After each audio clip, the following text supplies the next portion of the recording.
Hey guys, what's up? I'm back showing you some more of my box sets and special edition record collection.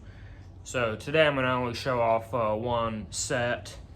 That is, so kind of funny thing about this one. So on the actual box it's titled Flaming Lips Heady Nugs 20 Years After Clouds Taste Metallic 1994 through 1997. But I've seen a lot of official online postings of this calling it a Hattie Nugs Clouds Taste Metallic 20 years later. It's very strange. But as the title suggests, this is the 20-year special edition of Clouds Taste Metallic, one of the Flaming Lips classic albums. It's not necessarily my personal favorite, but it's pretty good.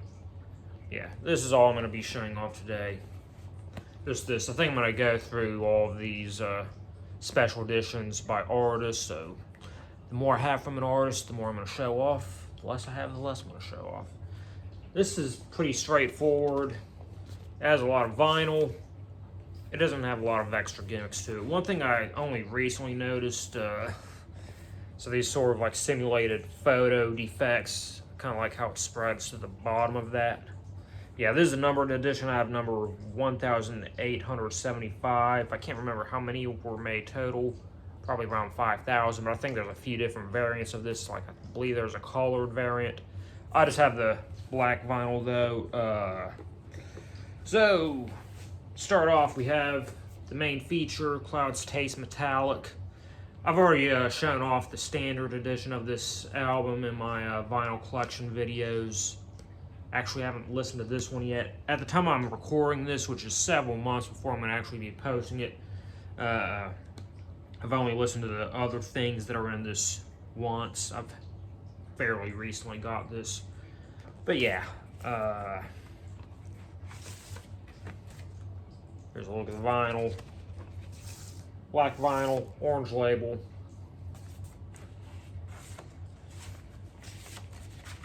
I've always liked how it says these clouds are real on the back. Kind of dumb, cheesy. Sounds like something I would have done in high school or middle school, around that era of my life. I believe there's a young photo of Steve Drost. When I say young, I mean like it looks like even younger than he was when this album was recorded. But love that picture of Steve flipping the bird with Ronald Jones. I remember last time I showed this off, or maybe when I showed off the original version. I couldn't remember the name of this guitarist, but that's Ronald Jones. He was with the Flaming Lips for only 2 albums, but he definitely really defined that era for the Flaming Lips. And lyrics on the back. Yeah, I haven't listened to this particular album yet, so for all I know, might be a really bad, crackly pressing of it, or really shit quality mastering. Because a lot of times when you see remastered, quite frankly, I find them kind of inferior to the original, even not necessarily original, but masterings that I'm more familiar with of them. But I'll get around to it eventually. Like I said, I haven't actually had this that long. All the extras, and I've only listened to once each. So the other thing that we have is what is this called? Due to high expectations, the Flaming Lips are providing needles for your balloons. So this was their follow-up EP for Clouds Taste Metallic. The reason why they did this was because they were on a roll at that time. They were releasing a new album every year. The year after Clouds Taste Metallic, they don't actually have an album planned. They kind of feel like because there's sort of that expectation, they just kind of put out a bullshit EP with, some live recordings, demos, unreleased songs, etc.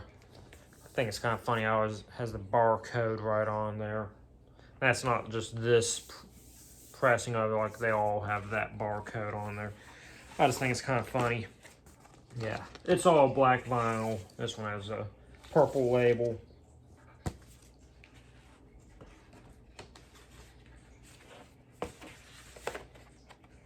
And once again, we have a custom sleeve. I mean, all the packaging on these are pretty much the same. See, yeah, put the water bug in the policeman's ears. Kind of a interesting song. I think there's a few different versions of that throughout this set. So these next two were new and exclusive for this set. I believe they're exclusive at least. So first off, we have a double live album, Psychiatric Exploration of the Fetus with Needles, live in Seattle, 1996. In memory, I didn't really find this one particularly good, but it's a early live album, not really the best quality recording. It is a double album. It's a kind of a black label on black vinyl.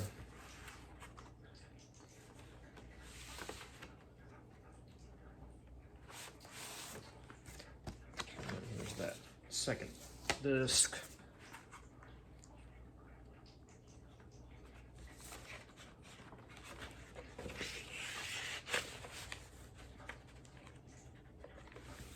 And we got some more custom sleeves.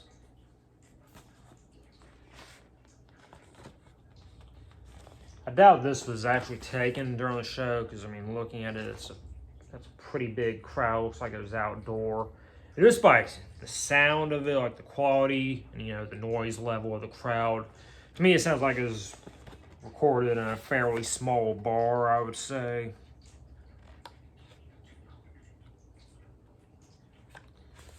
And here's the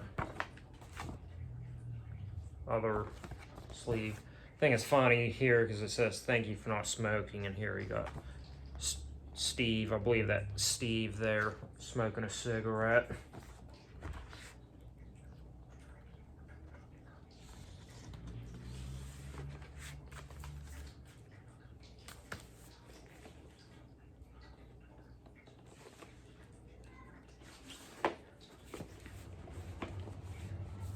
And lastly, in memory, this one was actually pretty good. We got the King Bug Laughs Rarities and Outtakes from 1994 through 1997.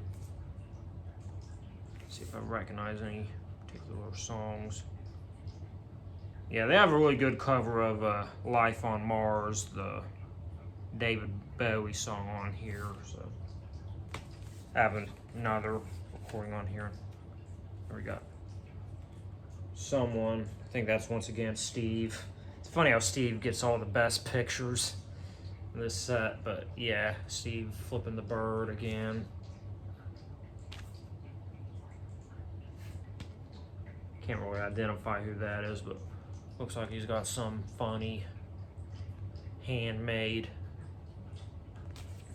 face costume mask thing going on. But yeah, another custom sleeve. I believe all these people throughout it have like their eyes blacked out or non-members of the band. So I believe that's Wayne Coyne's girlfriend at the time, whose name I can't remember. I remember that kind of a rocky divorce, like maybe 10 years or so ago. I think Wayne was caught cheating. It's funny because, like,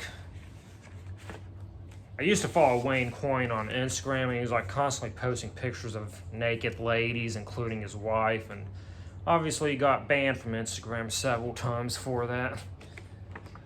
But, you know, once again, black vinyl with a black label. I think it's kind of funny that these two new albums both have black labels. I don't know why they gave them the same color, whereas the other two had different colors. It's pretty cool. Like I said, this is a pretty solid album, and yeah, lately I've been kind of focused on collecting a lot of the rarities from my favorite bands, so it's cool to get things like this. And I only recently noticed, I don't think I'm going to be able to show this on camera, but kind of printed very subtly on the inside, it says, "I got your letter, it had turned to sand, lightning strikes the postman." In his hand, "I hope that you will remember the things he had to say. It's just a supernatural delay," which are, of course, lyrics from the song "Lightning Strikes the Postman." I'm having trouble getting all these records back in. See if that'll do it now, but so yeah. Clouds Taste Metallic. So yeah, I'll see y'all guys later with some more vinyl. Yeah.